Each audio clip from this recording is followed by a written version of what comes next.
It's time for a cup of coffee with Will and Chris at Slumberland Furniture. From Slumberland Furniture in Osage Beach, here are your hosts, William Holtz and Chris Schneider.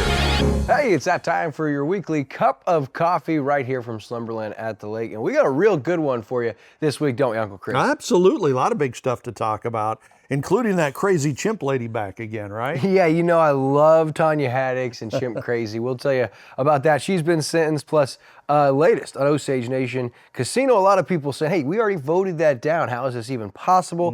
We'll talk about that, plus time running out to sign up for Cannonball Run. Plus we'll tell you about some local events and a local church making a big difference here locally. That and more after this. Hey everybody, it's Daryl Cunningham with Slumberland Furniture at the Lake. It's hard to believe summer's on the downhill swing, but Labor Day's coming and we're having a big sale. We've got all kinds of great discounts, 0% interest for 36 months, and for Tempur-Pedic and Stearns & Foster only, we have interest-free financing for 72 months. Don't forget, we deliver the entire lake area, Slumberland Furniture, where we're bringing happy home. Man, as we get this week started, hard to believe football season nearly here, which means Lake of the Ozarks shootout, Cannonball Run. Summer used to be Lake TV's busy season, but now it seems like year-round we're busy. But this fall time, this is kind of our Super Bowl, right? Yeah, absolutely. Everything kind of happens at once. Like you said, you've got the shootout, Cannonball Run in the same week, and our high school football season opens that same week. So everything all at once. Kids going back to school. So we got lots to talk about. But hey, before we do, there was recently, over the last week or so, a dock fire. Pretty massive, late night inferno. That was pretty wild. Yeah, did you see the video of that? It was interesting. Late night dock fire at the 4-mile marker caused about $800,000 in damages. And this was about 2 weeks ago. So at 1:02 in the morning, this was on August 4th, the Lake Ozark Fire Protection District was dispatched to Wheelhouse Court, arrived on scene in 10 minutes. Good job, guys. That was a quick response. Found heavy fire involved unknown number of boats in this dock. About 1 a.m., someone was screaming. This was a quote from somebody who saw it. So we looked outside. The dock was already about halfway engulfed in flames. This was from Ruben Zapata, DJs around the lake. He said boats were becoming untied and drifting away while on fire, but firefighters and first responders did an amazing job. And, you know, that's why it's so important to have those great firefighters. They know how to handle things like that, because that could turn from something that's $1 million into $10 million pretty quick. Yeah, and Lake Ozark Fire Protection District, they accounted for all known occupants and reported no injuries. So even with that bystanders account of boats had caught fire, getting pushed away, no injuries. And as you said, 10-minute response time. So yeah, I saw the video, a couple of different videos, and then our buddy Randy James. We featured his dock with the 1966 Larson. Yeah. He took a cruise over there and took some pictures of the aftermath. And just crazy. You saw a lot of video, a lot of pictures, a lot of content creators now around Lake of the Ozarks. Yeah. A lot of viral moments and more people out there. So typically moments like that, you're going to get numerous perspectives and views from. And so that was the case with that. And again, luckily, no injuries. Yeah. And it also just another reminder, if you're a boater or around boats, they all take some sort of fuel, right? I guess the electric boats might be a little different, but there's gas involved and, any kind of flames around that thing's going to cause a problem. So just be extra careful with those things. Sure. As careful as you like to be on land, you should be twice as careful on water. Yeah. Less forgiveness. All right, so hey, the big local story, right? We got an update with the OSAGE Nation Casino, but a lot of people said, hey, we already voted that down. How is that even possible? Well, no, not exactly. Missouri voters shot down amending the Missouri Constitution to pave the way for an additional private casino back in the November 2024 elections. So completely different. If you'll remember back in 2021, OSAGE Nation, which is an Indian nation, they announced that they had purchased land in Lake Ozark with intent to build a casino. Now, they would not be subject to the Missouri Constitution's restrictions on gaming. Recently, we saw an 83-page report come out that says a casino hotel would be generally consistent with other development in the area and indicated there would be no significant impacts to our area, and also laid out 3 different potential options in this environmental study for Osage Nation. Yeah, one of those options being no action.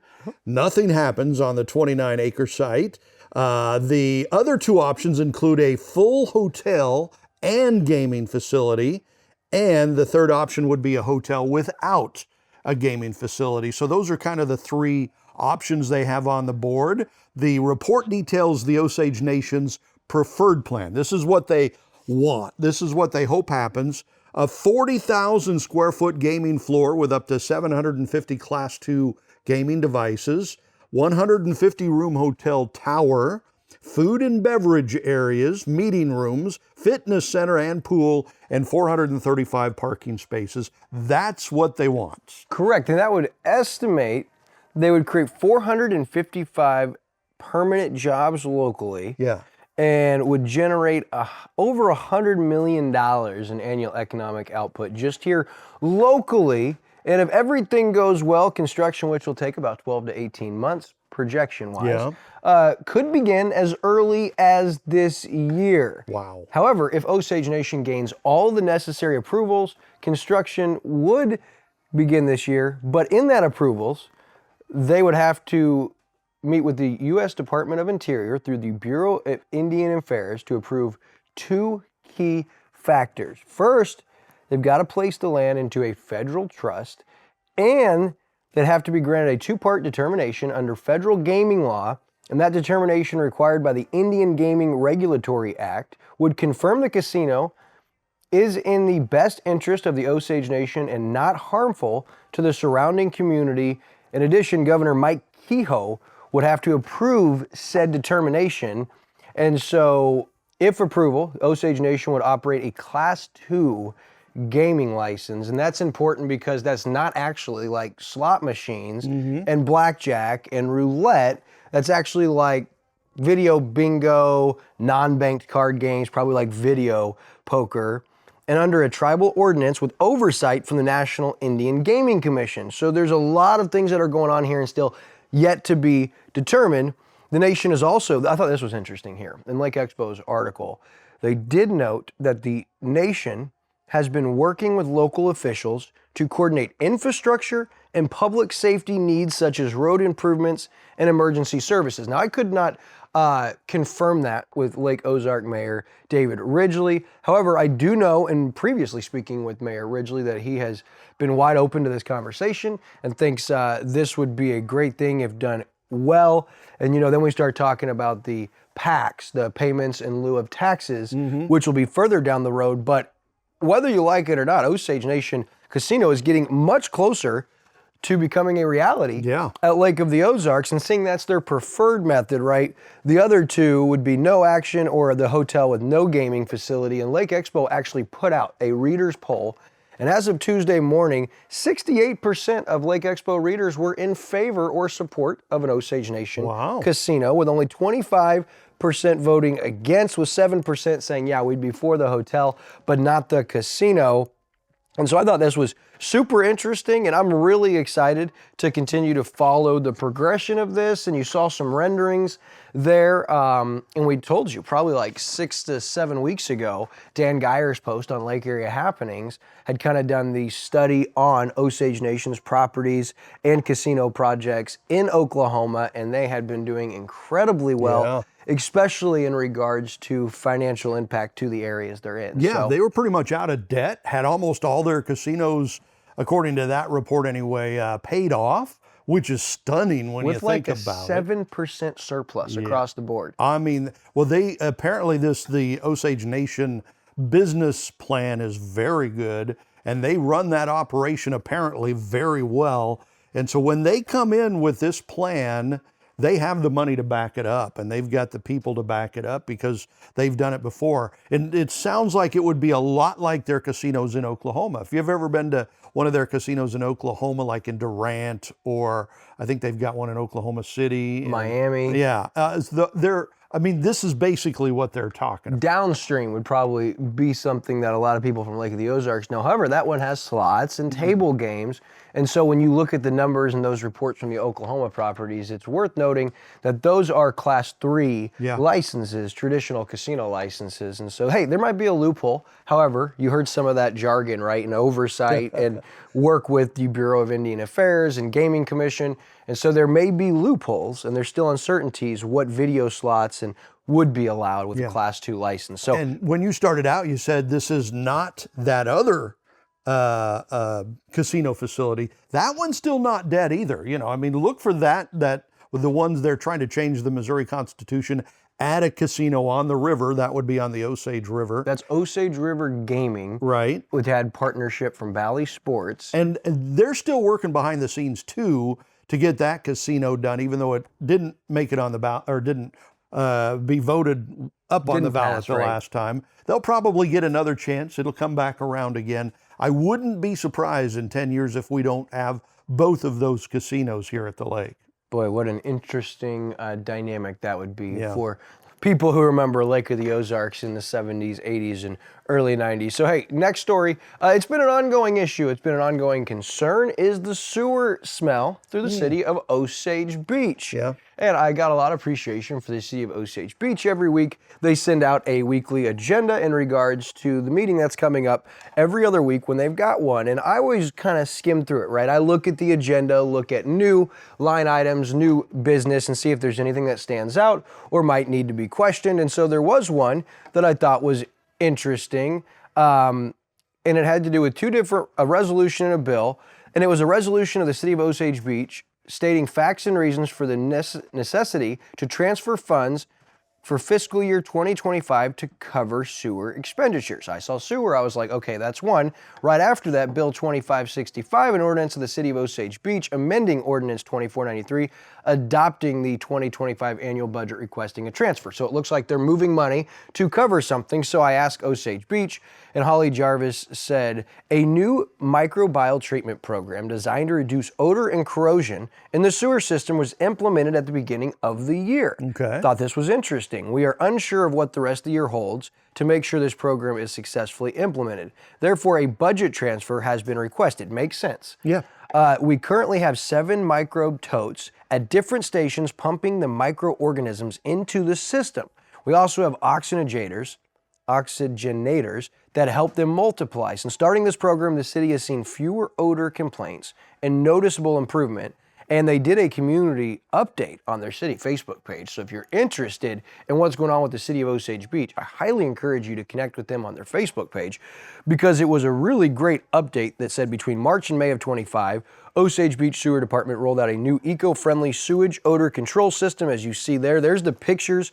All 7 drip sites are up, active, and they're having great results in regards to less complaints. They're noticing it's smelling better.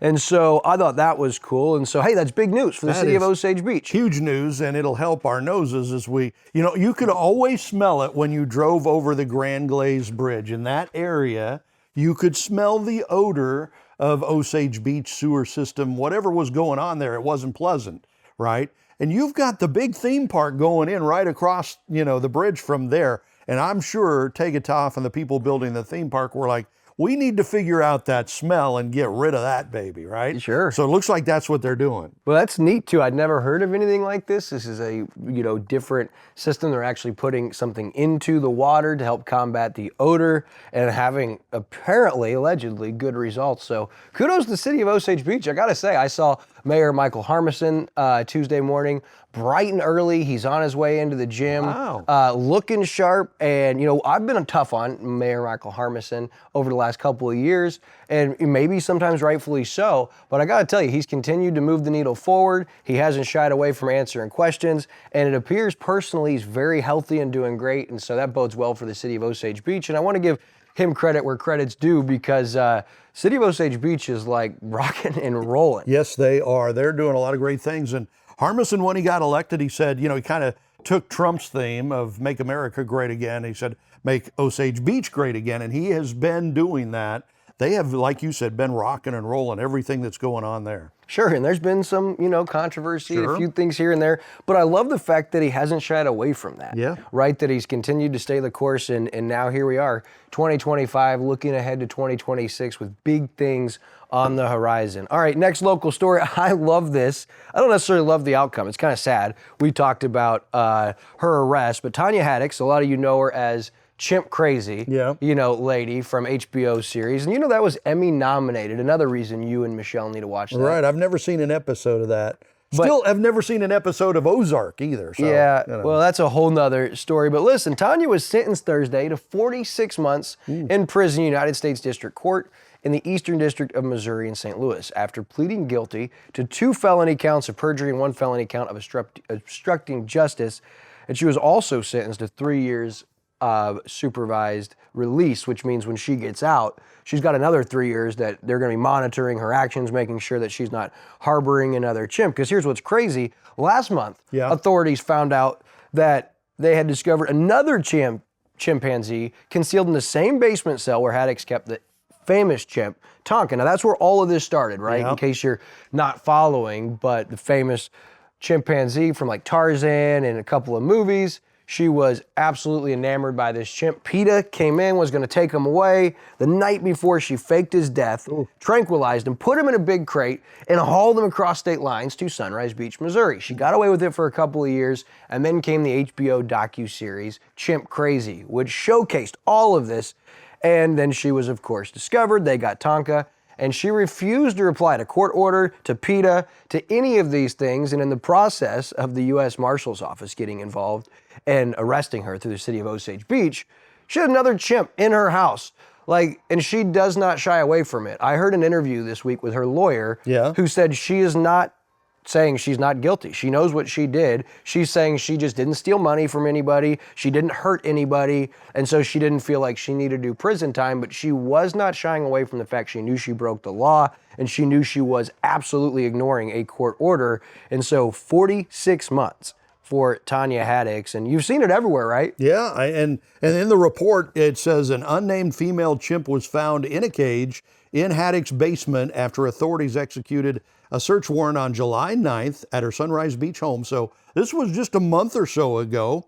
According to an FBI affidavit filed, authorities believe the female chimp was being held in the same cage previously used for Tonka, as you mentioned earlier.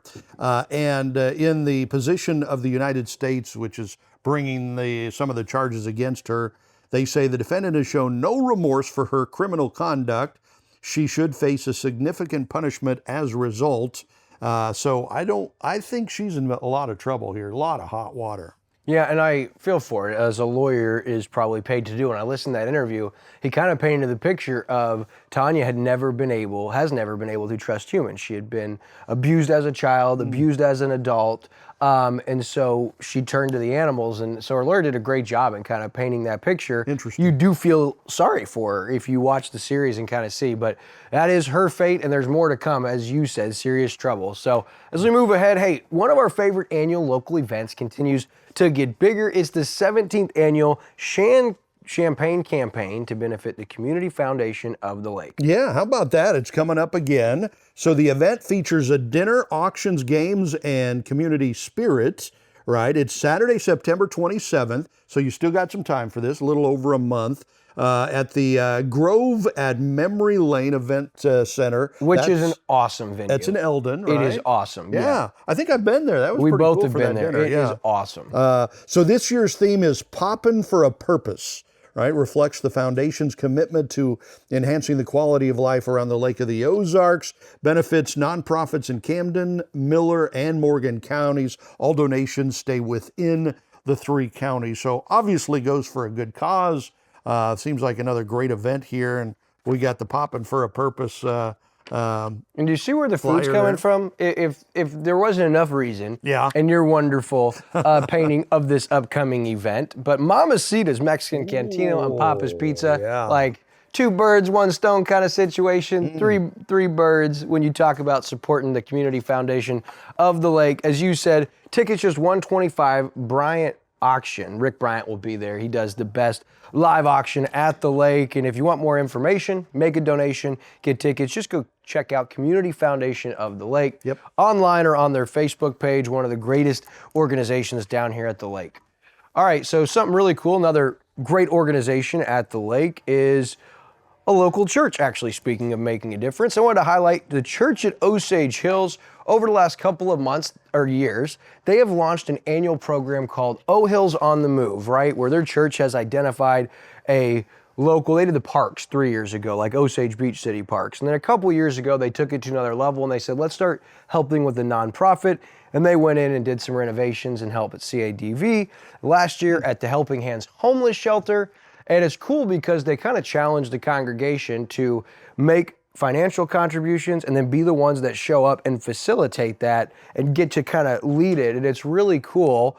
And this year, our church, the church at Osage Hills, where I actually go, they said there was work that was left unfinished. And so I'm going to let you get a little look at O Hills on the Move.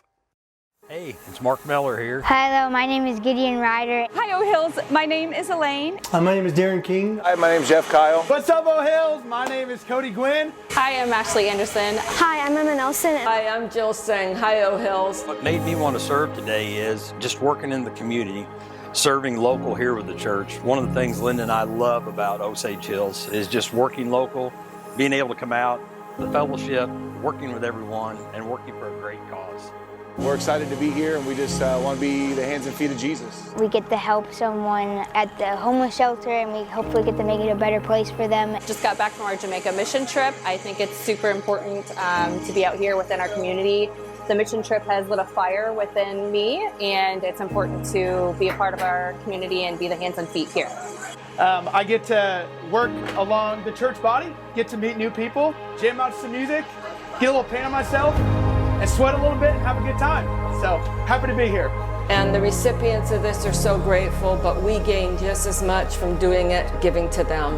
I felt called to serve today because I went on the Jamaica mission trip, and I feel like after going on that I should partake in these kinds of things. I'm here to help with my family, my husband and my son, because we were looking for a way as a family to serve the community with our church family. It turns out that this is one of those wow God moments. You just see all these people working for their community, and it's a wow God moment, and I'm happy to be part of it.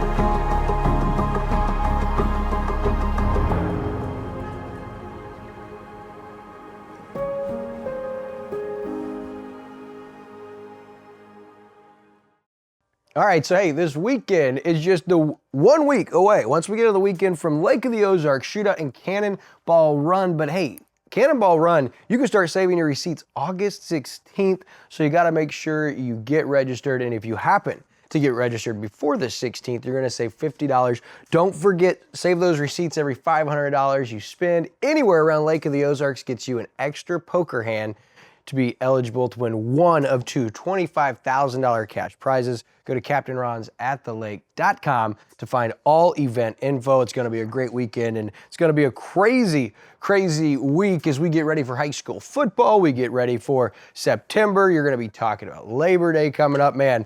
But there was a local headline that caught my attention. Did you see that Camdenton Chamber Executive Director Casey Cloak resigned? Yes, I did see that.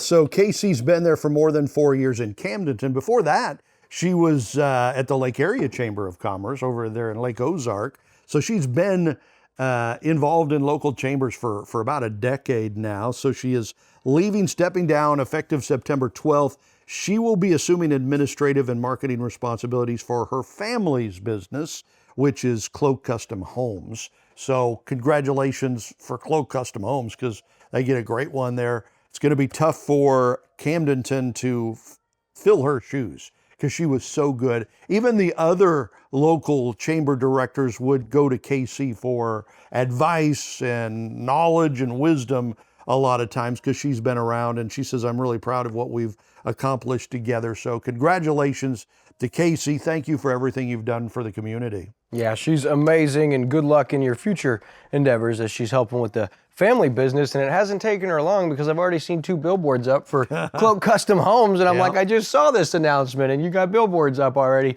Well done, KC. So, all right, so last week we added a new segment each week. It is our weekly Jesus Calling devotional, a weekly devotional my buddy Chad Brewer started sending to me. And so over the last week, my favorite one, and here it goes: relax in my healing holy presence. Allow me to transform you through this time alone with me. As your thoughts center more and more on me, trust displaces fear and worry. Your mind is somewhat like a seesaw. As your trust in me goes up, fear and worry automatically go down. Time spent with me not only increases your trust, it also helps you discern what is important and what is not. Energy and time are precious, limited entities. Therefore, you need to use them wisely, focusing on what is truly important. As you walk close to me, saturating your mind with Scripture, I will show you how to spend your time and energy. My word is a lamp to your feet. My presence is a light for your path. In the supporting Scripture, and do not be conformed to this world, but be transformed by the renewing of your mind, that you may prove what it is that is good and acceptable and the perfect will of God. Romans 12, verse 2. But I am like an olive tree flourishing in the house of God. I trust in God's unfailing love forever and ever. Psalm 52, 8. See then that you walk circumspectly, not as fools, but as wise, redeeming the time, because the days are evil. Ephesians chapter 5, 15 and 16. And finally, your word is a lamp to my feet and a light for my path. Psalm 119, 105. That is this week's weekly Jesus Calling devotional. And I love adding that to our weekly cup of coffee. No better way for us to be able to use our platform than keeping the main thing the main thing. And if you don't have it's a little book, a daily devotional, Jesus Calling. They have something like that for every day of the year.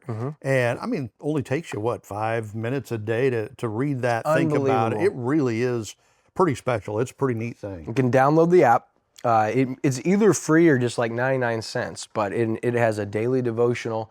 You can listen to the audio version, you can break it down. It's really cool, and it's kind of told from Jesus' perspective, speaking to his children, and then give Scripture to back it up. But it is a great way to start the day. Really is. No doubt about it. So not only cup of coffee happening every single week right here on Lake TV, but we told you about the Lake TV Community Spotlight Show presented by COMC, and you got a great guest from the Brick family empire. Yeah, Mark Brick joins us, one of the Brick brothers, and it is an empire. I mean, they have several restaurants, they've got a marina, and we kind of talk about the family history, how Bombay it all started. Boat rentals. Yeah. Listen, if you like pizza, we talked about Papo's, one of the greatest pizzas at the lake. Well, Casa Blanca is right there with them, with Casa Grotto, like another great pizza at the lake.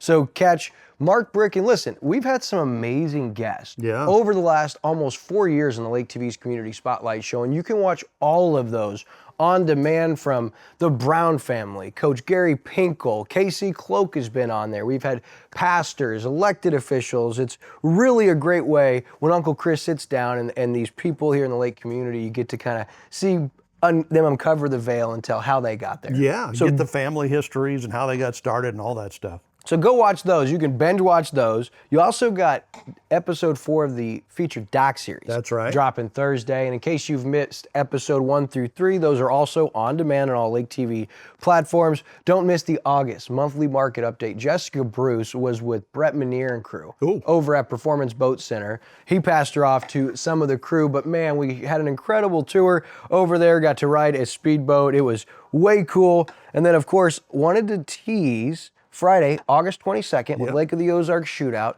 Catch exclusively on Lake TV at 5, the Shootout Pre-Race Show, protected by AquaPest Solutions, again, live on All Lake TV platforms, 5 p.m. Friday, August 22nd. And besides that, I'm so fired up for high school football season. It's coming. I think this is the Osage Indians' year. I do too. I Roll, think roll. They've got a chance. All right, that's going to do it for this week's Cup of Coffee. Until next week, thanks for watching.